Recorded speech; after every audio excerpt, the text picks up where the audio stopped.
ஒரு சென்ட் நிலத்திற்காக இளைஞர் கொலை செய்யப்பட்ட கொடூரமான சம்பவம் திண்டுக்கல்லில் நடந்திருக்கிறது. 3 குழந்தைகளின் தந்தை கொலை செய்யப்பட்ட வழக்கில் நடந்தது என்ன? திங்கட்கிழமை வீட்டை விட்டு புறப்பட்ட கார்த்தி வியாழக்கிழமை வாடிப்பட்டி அருகே வயலில் சடலமாக மீட்கப்பட்டுள்ளார்.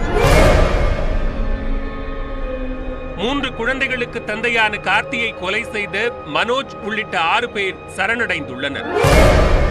கார்த்தி ஏன் கொலை செய்யப்பட்டார்? கொலைக்கான காரணம் என்ன?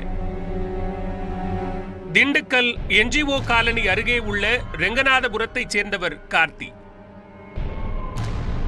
திருமணமாகி 3 குழந்தைகள் இவருக்கு உள்ளனர். இந்நிலையில் கடந்த 18ஆம் தேதி திங்கட்கிழமை இரவு 7 மணிக்கு உறவினர் மனோஜ் கூப்பிடுவதாகவும் வெளியில் சென்று வருவதாகவும் புறப்பட்டார். அன்று முதல் கடந்த 4 நாட்களாக அவர் வீடு திரும்பவில்லை. 19ஆம் தேதி காலை 7 மணி வரை செயல்பட்ட அவரது செல்போன் அதற்கு பிறகு சுவிட்ச் ஆஃப் செய்யப்பட்டிருந்தது. பீதியடைந்த உறவினர்கள் பல இடங்களில் தேடியும் அவரை கண்டுபிடிக்க முடியவில்லை. இதையடுத்து 19ஆம் தேதி பிற்பகலில் திண்டுக்கல் தாலுகா காவல் நிலையத்தில் கார்த்தியை காணவில்லை என உறவினர்கள் புகார் அளித்துள்ளனர். அவர் கடந்த திங்கட்கிழமை சாயங்காலம் நைட்டு ஒரு 7 மணிலேருந்து ஆள் வரல, வீட்டுக்கு வரல. 7 மணி லாஸ்ட்டாக வீட்டுக்கு வந்துட்டு போனது தான். வீட்டில் குழந்தைகிட்ட பார்த்துட்டு சாப்பாடுக்காக காசு கொடுத்துட்டு போனது. ஒரு மனோஜ்ன்ற இப்போ அவங்க மாமா வர சொல்லி மனோஜ் ஃபோன் பண்ணிகிட்டே இருந்தான். ஃபோன் பண்ணி மனோஜ் கூப்பிட்றான்னு சொல்லிட்டு மனோஜை பார்க்க போனவர். நாங்கள் 8 மணிலேருந்து நாங்கள் ஃபோன் பண்ணிகிட்டே இருக்கோம், ஃபோன் எடுக்கவே இல்லை. அடுத்த நாள் காலையில் வரைக்கும் ஃபோன் பண்ணிகிட்டே இருந்து எடுக்கவே இல்லை. காலையில் கரெக்டாக 7:50க்கு மேலே செல்லு சுவிட்ச் ஆஃப் ஆயிடுச்சு அவர் செல்லு. அப்புறம் அதுக்கப்புறம் நாங்கள் மதியத்து வரைக்கும் தேடி பார்த்தோம். எங்களை அங்கிட்டு தேடி பார்த்தோம், கிடைக்கல. அதுக்கப்புறம் மதியம் திண்டுக்கல் தாலுகா போலீஸ் ஸ்டேஷனில் போய் கம்ப்ளைண்ட் கொடுத்துருக்கோம். போலீசார் உடனடியாக செல்போன் சிக்னல்களை ஆய்வு செய்த போது மதுரை மாவட்டம் வாடிப்பட்டி அருகே விராலிப்பட்டியில் கடைசி செல்போன் சிக்னல் காட்டியுள்ளது. இதையடுத்து போலீசாருடன் உறவினர்கள் அந்த பகுதிக்கு சென்று தேடத் தொடங்கினர். அங்கே போனோம், ஹைவேஸில் எல்லா பக்கம் சுற்றி பார்த்தோம், கிடைக்கல. அப்புறம் ஸ்மெல் ஒரு இடத்துல போய் பார்த்தோம். பார்த்தப்ப கைகால் முகம் எல்லா பக்கம் ரொம்ப துண்டிச்ச நிலையில் ரொம்ப கோரமான முறையில் வெட்டி, ரொம்ப உடம்பெல்லாம் அழுகி புழு வச்சு ரொம்ப கோரமான முறையில் ஆள் இருந்தார். ரொம்ப பார்க்க முடியாத சூழ்நிலை. எல்லாம் குடும்பத்தை எல்லாமே அவங்க சொந்தக்காரங்க எல்லாமே பார்த்தோம். பார்த்து அப்புறம் Vadipatti police station inspector sir, SI எல்லாம் பார்த்துட்டு அந்த இடத்த சுற்றி பார்த்துட்டு அப்புறம் மதுரை ஜிஹெச்லேருந்து ஆம்புலன்ஸ் பாடி எடுத்துகிட்டு போனாங்க. வயலில் ஒரு பாலத்தின் ஓரமாக கிடந்த கார்த்தியின் உடல் அழுகிய நிலையில் மீட்கப்பட்டது. மதுரை ராஜாஜி அரசு மருத்துவமனைக்கு சடலத்தை அனுப்பி வைத்த போலீசார் கார்த்தியை கொலை செய்தவர்களை தேடி வந்தனர்.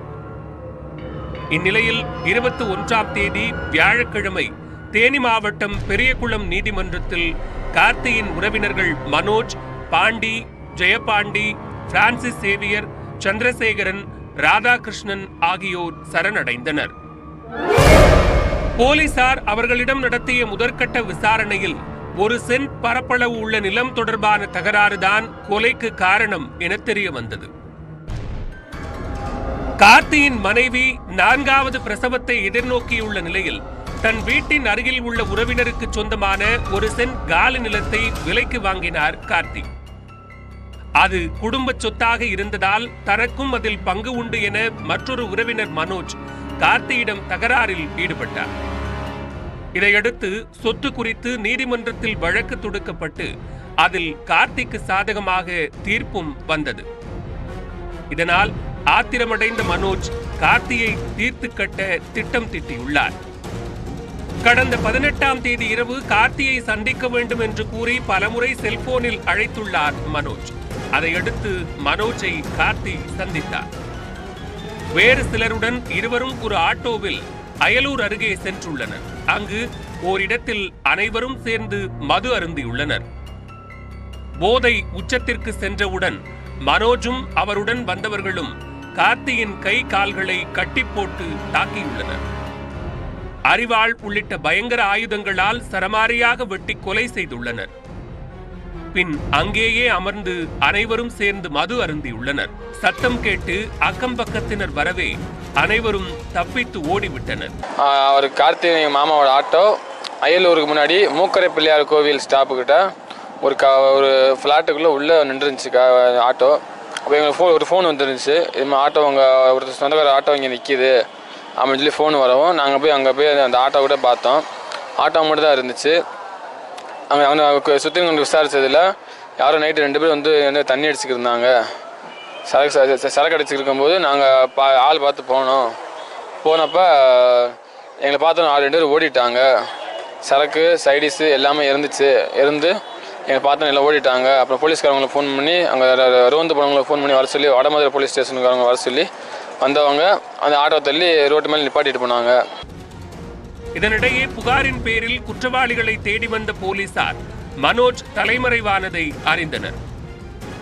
அவரை தீவிரமாக தேடி வந்த நிலையில் மனோஜ் உள்ளிட்ட 6 பேர் நீதிமன்றத்தில் சரணடைந்தனர். சரணடைந்தவர்களிடம் போலீசார் விரைவில் விசாரிக்க திட்டமிட்டுள்ளனர்.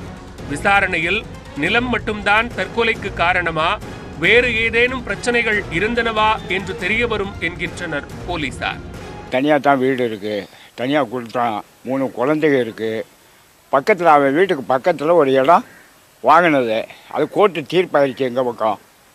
திரும்ப அவங்க வந்து அந்த போஸு மகன் மனோஜ், மதன், 3 பேர் வந்து எங்கள்கிட்ட பஞ்சாயத்து பண்ணி எங்களை அப்போவே வெட்ட வந்தாங்க, குத்த வந்தாங்க. போலீஸ் ஸ்டேஷனில் கேஸ் இருக்குது, நாங்கள் கொடுத்தா ஃபைல் பண்ணியிருக்கு. ஆனால் கோர்ட்டில் எங்கள் பக்கம் தீர்ப்பாயிருச்சு. திரும்ப அதை பிரச்சனை பண்ணி என் பையனை வந்து கொலை பண்ணிட்டாங்க. ஒரு சென்ட் நிலத்திற்காக உறவினர்கள் தங்களுக்குள் தகராறில் ஈடுபட்டு ஒருவரை கொலை செய்த சம்பவம் திண்டுக்கல்லில் அதிர்ச்சியை ஏற்படுத்தியுள்ளது. இந்த செய்தி மட்டுமின்றி இன்னும் பல்வேறு முக்கிய குற்றச் செய்திகளின் உண்மையான பின்னணியோடு உங்களை மீண்டும் சந்திக்கிறேன். அதுவரை விடைபெறுவது மகாலிங்கம். பொன்னு.